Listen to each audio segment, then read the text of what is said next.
Hello friends, welcome back to my channel. कैसे हो आप सब? I hope you all are doing great and you all are safe. हाल ही में हमारा 3rd सेमेस्टर का एग्ज़ाम हुआ है। आप सबके एग्ज़ाम्स कैसे रहे? Let me know in the comment section. तो आज का ये जो वीडियो है मैं ऋतुजा जोशी जो है इनके रिक्वेस्ट पे बना रही हूँ। इनका मुझे कल ही रिक्वेस्ट आया कि आप जो सारी हमारे ये जो केसेस हैं उस पर वीडियो बनाएं। हालांकि मैंने सोचा था कि मतलब अब तो एग्ज़ाम्स हो गई है, अब शायद ही किसी को इस केसेस की मतलब इन केसेस की ज़रूरत पड़ेगी। तो I was not going to make any such videos on this cases, but क्योंकि इनका रिक्वेस्ट आया मुझे कल, तो I thought if someone is in need and if I can help then why not. तो हालांकि मुझे इससे पहले भी मुझे सारी केसेस जो है उस पर वीडियो बनाने के मुझे रिक्वेस्ट आए थे। मेरे जो बहुत ही एक पुराने और बहुत ही लॉयल जो एक सब्सक्राइबर है, व्यूअर है चैनल के, जिनका आईडी जो है इमरान ए करके इस नाम से है। उन्होंने बहुत पहले ही मुझे बताया था कि जब मैंने फर्स्ट मतलब वीडियो मैंने अपलोड की थी यूट्यूब पे रिलेटेड टू आवर केसेस, तो तभी उन्होंने बोला था कि आप सब जो है उस पर सब जो मतलब हमारे केसेस है हमारे सिलेबस में उस पर बनाइएगा। But I promised to come up with all the videos, but I couldn't due to some really unavoidable reasons. Even एक विनायक कराड़े करके है, उनका भी रिक्वेस्ट आया था। तो ये जो लोग हैं ये ना बहुत ही मतलब they are really very supportive and very loyal since the beginning. So I'm sorry for that. I couldn't like meet your expectations, but yes, today here I am with other cases, and जैसा भी मुझसे हो सकता है, जैसा भी बन पड़ेगा, आगे जो भी हमारा सिलेबस है उस पर मैं वीडियोस मतलब टाइम टू टाइम लेके आने की कोशिश करती रहूँगी। एंड टुडे ये जो ऋतुजा जोशी है इनकी जो रिक्वेस्टेड वीडियो है, मतलब इनकी रिक्वेस्ट पे जो मैं ये वीडियो बना रही हूँ, ये है एक प्रोफेशनल मिसकंडक्ट का केस। तो आज हम देखेंगे एक प्रोफेशनल मिसकंडक्ट का केस, और केस का नाम है Vijay Singh Rathore versus Murari Lal. So let's begin. So here is the case of professional misconduct Vijay Singh Rathod versus Murari Lal, AIR 1979, SC 1719, and the bench constituted of Justice A. Kaushal, Justice D. Desai and Justice V.K. Iyer. अब जल्दी से case के fact समझ लेते हैं। यहाँ पर जो है एडवोकेट विजय सिंह, मतलब देखिए जिनका नाम है यहाँ पर, ये एपेलेंट है। केस के नाम में ना जो पहला नाम होता है it is always of the appellant only. तो ये जो विजय सिंह थे ये एडवोकेट थे, एंड इनकी एज जो थी वो 21 ईयर्स की थी। 21 ईयर्स आप अच्छे से याद रखिए, because this is going to play an important role further. अब इनके एक क्लाइंट थी, एंड इनके जो क्लाइंट थे he was accused in an offence. Okay, एक ऑफेंस में वो अक्यूज्ड थे, और वो ऑफेंस कैसा था? It was bailable. बेलेबल मतलब जो जिन्हें ज़मानत पे छोड़ा जा सकता था। तो अभी इन्हें इनकी ज़मानत करवानी है, इनका बेल करवाना है, तो ऑब्वियसली क्या चाहिए? श्योरिटी चाहिए, इज़न्ट इट? तो इनके एक श्योरिटी थे। श्योरिटी मतलब जो ज़मानत मतलब करवाते हैं, मराठी में जैसे हम बोलते हैं जामीनदार, ज्याला आपण जामीनदार म्हणतो। हिंदी में क्या बोलते हैं आई डोंट नो, अगर आपको पता है तो कमेंट कीजिए, कमेंट सेक्शन में मुझे बताइए। तो अभी इनको बिकॉज ऑफेंस बेलेबल था, क्लाइंट की बेल करवानी थी, तो क्लाइंट को चाहिए एक श्योरिटी। अब इनका श्योरिटी जो था उसके देखिए श्योरिटी बनने के लिए, मतलब अगर आप किसी की ज़मानत करवाना चाहते हो, आप किसी के श्योरिटी बनना चाहते हो, श्योरिटी मतलब एक तरह का गारंटी होता है। हम गारंटी मतलब ये जो पर्सन है ना इसकी गारंटी लेता है कि ओके आप इसको ज़मानत पे छोड़ दो, ये बाहर जब आएगा तो ये कहीं भाग नहीं जाएगा, या ये पब्लिक पीस जो है वो उसे ब्रीच नहीं करेगा। इस तरह का मतलब मैं गारंटी देता हूँ, मतलब श्योरिटी जो है ये जो पर्सन अक्यूज्ड होता है उसकी गारंटी लेता है कि हाँ ये बंदा जो है ये ठीक से रहेगा, जब जब आप कोर्ट में बुलाएंगे इसे ये आ जाएगा और मैं इसकी गारंटी लेता हूँ। तो गारंटी के तौर पे कुछ अमाउंट भी आपको डिपॉजिट करवाना होता है एंड साथ ही साथ आपके कुछ डॉक्यूमेंट्स भी लगते हैं। Okay, this is the basic procedure. तो अभी ये श्योरिटी के कुछ डॉक्यूमेंट्स लगने थे। अब क्या डॉक्यूमेंट्स लगते हैं? बेसिकली आईडी प्रूफ लगता है, आपका रेसिडेंस का प्रूफ लगता है, बहुत सारी कुछ ऐसे जो बेसिक मतलब आपके डॉक्यूमेंट्स हैं वो। इसी के साथ साथ और एक आपको लगता है दैट इज़ सॉल्वेंसी का सर्टिफिकेट। ओके, सॉल्वेंसी का सर्टिफिकेट आपको लगता है जो कि मतलब कोई भी रेवेन्यू अथॉरिटी या बैंक जो है वो रिक्वेस्ट पे देते हैं। नाउ व्हाट हैपेंड, इनका ये जो श्योरिटी है इनका जो है सॉल्वेंसी सर्टिफिकेट, जो एडवोकेट है यहाँ पे हमारे जो अपेलेंट है विजय सिंह, इन्होंने इम्प्रॉपरली सर्टिफाई किया। ओके, तो जो अक्यूज्ड है, अक्यूज्ड के लिए जो श्योरिटी है, इनका जो सॉल्वेंसी सर्टिफिकेट है वो किस तरह से इम्प्रॉपरली सर्टिफाई किया। बट अभी हम अगर देखते हैं, हमने देखा है जो एडवोकेट्स के रूल्स है उसमें मतलब जो बार काउंसिल ऑफ इंडिया के जो रूल्स है फॉर द एडवोकेट्स, उसमें rule number 10 chapter 2 and part 6 इसमें क्या दिया है? An advocate shall not stand a surety or certify the soundness of a surety for his client required for the purposes of any legal proceedings। तो इस rule number 10 में ये बिल्कुल साफ साफ दिया है कि ना तो कोई एडवोकेट मतलब किसी के लिए श्योरिटी के तौर पे एक्ट कर सकता है, किसी की श्योरिटी मतलब किसी के लिए श्योरिटी नहीं बन सकता है। म्हणजेच मराठीत सांगायचं तर कुठलाच ॲडव्होकेट कधीही कोणाचा जामीनदार होऊ शकत नाही।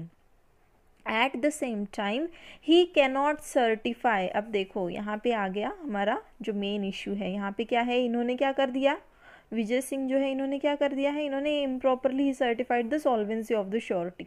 ओके, एंड वही दिया है रूल नंबर 10 में बहुत ही क्लियरली कि वो जो है he can not certify the soundness of a surety for his client.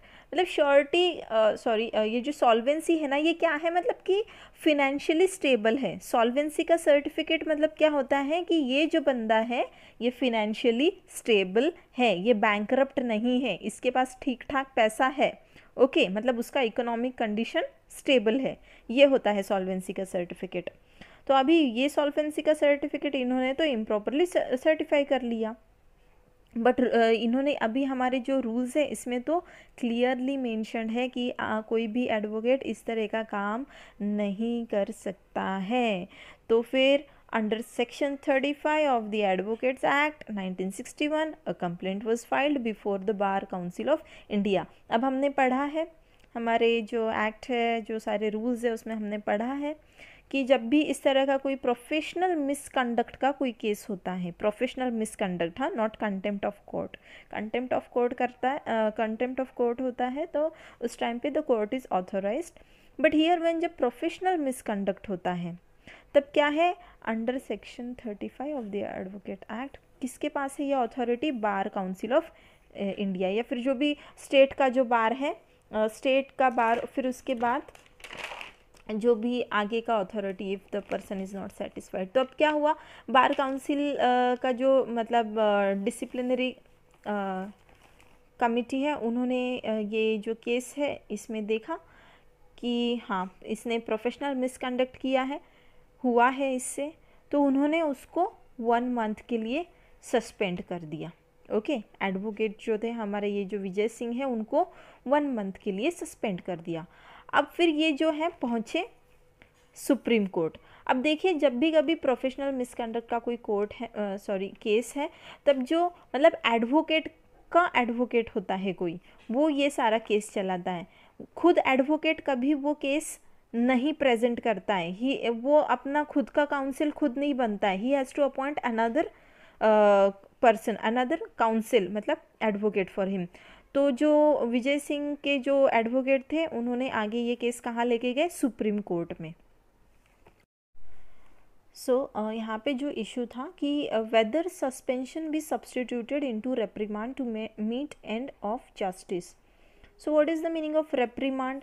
Reprimand का मतलब होता है कि आप उस पर्सन को, मतलब कोर्ट जो है उस पर्सन को जिसने भी प्रोफेशनल मिसकंडक्ट किया है, मतलब उस एडवोकेट को, ऑब्वियसली एडवोकेट ही होता है प्रोफेशनल मिसकंडक्ट के केस में, तो कोर्ट जो है उस पर्टिकुलर एडवोकेट को एक स्ट्रिक्ट वार्निंग देते हैं।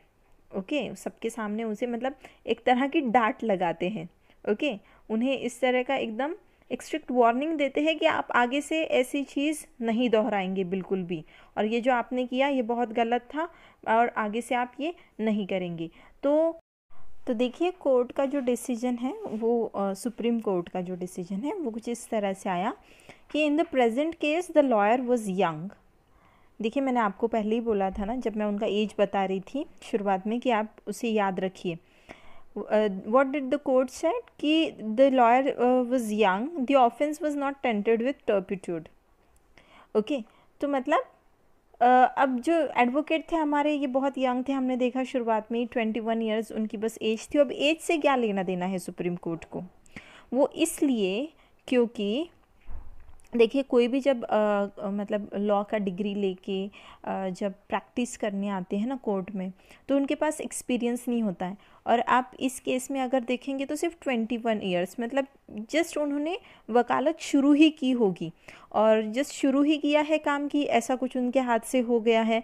तो ऐसे केस में मतलब क्या है कि वो उन्होंने खुद होके नहीं कुछ गलत करना चाहा, बट क्योंकि उनके पास एक्सपीरियंस का कमी होता है, ये जो मतलब जो नए नए आते हैं, मतलब जैसे हम कहते हैं कि नौसिखिया है ना, किसी भी फील्ड में, कोई भी फील्ड ले लो आप, सिर्फ लॉ का नहीं, कोई भी फील्ड ले लो। जब आप एक फ्रेशर होते हो, एक जस्ट आप डिग्री कंप्लीट करके आपके एजुकेशनल क्वालिफिकेशन जो है उसे पूरा करके आप जाते हो अपनी जॉब पे, तो आपको बहुत सी चीज़ों का जो प्रैक्टिकल नॉलेज है वो नहीं होता है। बुक से पढ़ना और प्रैक्टिकली काम करना, इसमें बहुत फ़र्क है। तो वही हुआ इस केस में, क्योंकि बहुत नए थे वो, तो कुछ ऐसी छोटी मोटी मतलब गलतियां हो जाती है जो कि प्रोफेशनल मिसकंडक्ट में आती है। तो कोर्ट ने भी यही कहा कि बहुत यंग है, और the offence was not tainted with turpitude, मतलब जो भी उन्होंने ऑफेंस किया है, जो भी उनसे मतलब ये गलती हुई है, it was not tainted with turpitude. Turpitude का मतलब होता है नीचता। ओके, मतलब उनके इरादे ऐसे कोई नीच नहीं थे, गलत नहीं थे कि वो जानबूझ के कुछ इस तरह से करना चाहते हो, जानबूझ के मतलब जो है इस तरह के कोई ऑफेंस करना चाहते हो। और तो और मतलब जो श्योरिटी भी जो था ना, हुज सॉल्वेंसी ही सर्टिफाइड, वो जो श्योरिटी था हमने शुरू में देखा, जिसका सॉल्वेंसी का सर्टिफिकेट इन्होंने दिया, उन्होंने जो सर्टिफाई किया, तो वो भी he was found to be a good person, वो भी एक नेक इंसान निकला। तो he was from a good background and all. तो आगे कोर्ट ने ये कहा कि public admonition is an appropriate sentence in the present case. Public admonition, अभी एडमोनिशन ये जो है ना सीआरपीसी में हमारा फिर जुवेनाइल जस्टिस एक्ट वगैरह, इसमें ये वर्ड काफ़ी यूज़ होता है। हालांकि हम लोगों का ये जो है हुआ नहीं है सीआरपीसी जस्टिस जुवेनाइल एक्ट वगैरह, बट आपकी जानकारी के लिए एडमोनिशन मतलब जैसे स्ट्रिक्ट वार्निंग देना। ओके, लॉ में कैसा होता है कि कोर्ट के पास जो है अंडर सेक्शन 3 वो राइट होता है, वो पावर होता है कि कोई मतलब इस तरह की कुछ कोई बात है, कोई ऑफेंस है, तो उसमें इंस्टेड ऑफ पनिशमेंट कोर्ट क्या कर सकता है, एडमोनिशन, पब्लिक एडमोनिशन, मतलब सबके सामने उसे स्ट्रिक्ट वार्निंग देना है कि आगे से आप इस तरह की गलती बिल्कुल भी नहीं करेंगे, मतलब गलती से भी गलती नहीं करेंगे।